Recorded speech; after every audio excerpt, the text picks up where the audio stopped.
नमस्कार दोस्तों, मैं अंकुर उपाध्याय स्वागत करता हूं आप सभी का एक बार फिर से अपनी नई वीडियो में। दोस्तों, बाजार में बढ़िया एक्शन चल रहा है। कल तो मतलब धज्जियां उड़ गई पोर्टफोलियो की, बट आज रिबाउंड है, अच्छा रिबाउंड है। काफी स्टॉक्स में बहुत तगड़ा रिबाउंड भी देखने को मिल रहा है। खैर, मैं स्टॉक्स के बारे में डिस्कस नहीं करूंगा, स्टॉक के बारे में डिस्कस करूंगा एक पर्टिकुलर, और वो है केन्स टेक्नोलॉजीज। बहुत दुख दर्द दिया है इस शेयर ने और आज फाइनली 9% का बाउंस बैक उछाल आ रहा है।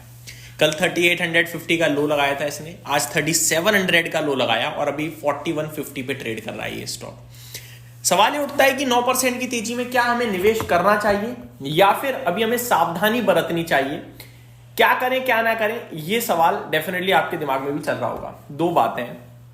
पहली बात, बेचने का मतलब नहीं बनता। दूसरी बात, अगर आप रिस्क ले सकते हो थोड़ी बहुत, खरीदो और गिरे और एवरेज करो और फिर बैठ जाओ।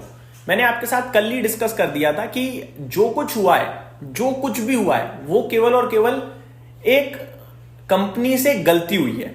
ठीक है, कंपनी ने एक्सेप्ट भी कर ली। कल कॉन कॉल में कंपनी ने कह भी दिया कि हमसे छोटी गलती हो गई है, डिस्क्लोजर हम नहीं दे पाए पूरे, कुछ मिस्टेक हुई है। अगर कंपनी का मैनेजमेंट लिटरली खराब ही है, कुछ घपलेबाजी कर रहा है, तो वो हमें आज नहीं पता चलेगा, अब पता चलेगा रिजल्ट्स के बाद। और अगर रिजल्ट्स खराब आते हैं, कुछ दिक्कत होती है, तो फिर वो कंपनी गिर जाएगी। लेकिन अगर केवल ये एक स्मार्ट मीटर सब्सिडरी से जुड़ा हुआ, एक्विजिशन से जुड़ा हुआ और कुछ अपडेट्स गलत पोस्ट करने वाली ही प्रॉब्लम है, तो वो उतनी इंपैक्टफुल नहीं होने वाली है जितना स्टॉक टूट चुका है 50%।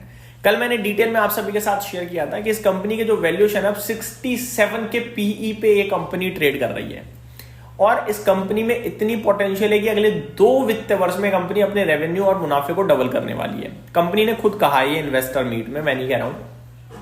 जहां कंपनी के कुछ टारगेट्स हैं, जैसे कि FY28 तक अपने रेवेन्यू को $1 बिलियन पे पहुंचाना, जो कि अभी 3500 के समथिंग आई थिंक, तो डबल ही हो गया ऑलमोस्ट। तो अगर वित्त वर्ष 28 में कंपनी अपने रेवेन्यू डबल कर रही है तो प्रॉफिट भी डबल हो ही जाएगा। जिस हिसाब से अभी 57 रुपए का EPS है, मैं उसको अगर डबल करूंगा तो 114 हो जाएगा। मैं राउंड फिगर में 100 भी लेके चलूं अगर, तो अगर इसे 67 का मल्टीपल भी मिलेगा तो भी 6700 रुपीज का भाव आता है।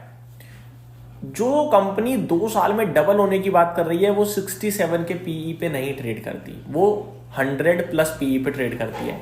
जिस हिसाब से काफी वैल्यू दिख रही थी कल, अगर देखा जाए तो कल वाले भाव से यहां से भी दिख रही है। तो कहने वाली बात यह थी कि कल जिस भाव पे आ गया था वह बेचकर भागना, यानी कि फियर में और डर से ही भागने वाली बात थी और कुछ भी नहीं थी। मेरा मानना है कि अब कोई भी ना बेचे। दर्द खत्म हो गया क्या? दर्द तो देखो कुछ है ही नहीं, वो प्रॉब्लम थी कुछ मिसअंडरस्टैंडिंग वाली, वो कंप्लीट करी है कंपनी ने। ऐसी कोई बिजनेस पे तो इम्पैक्ट आया नहीं है, कुछ डेटा ही। अब आप मान के चलो, आपने कोई कंपनी खरीदी 10 रुपए में, आप बता रहे हो कि भैया इसकी तो इतनी वैल्यू है, इतनी है, उतनी है, और आंकड़े भी वैसी हैं, और बैलेंस शीट में आपको कुछ और दिख रहा है। ये मिसमैच था। लेकिन आपका जो मेन बिजनेस है वो एज इट इज चल रहा है, वहां कोई दिक्कत नहीं है। तो वही बस दिक्कत है। बाकी फिर मार्केट में खबरें थी कि ऑडिटर बदलेगी कंपनी इस तरीके से, तो कंपनी ने क्लियर किया है कि कोई ऑडिटर चेंजिंग की खबर नहीं है, कोई रेगुलेटरी एक्शन नहीं हुआ है कंपनी के ऊपर, और कंपनी के ऊपर जो मीडिया क्लेम कर रहा है उसका भी कोई फर्क नहीं पड़ रहा है। तो मेरे को लगता है कि ये इस स्टॉक को अब इस भाव से बेचना नहीं, आपको सिर्फ होल्ड और एवरेज आउट करना चाहिए नीचे के लेवल्स पे।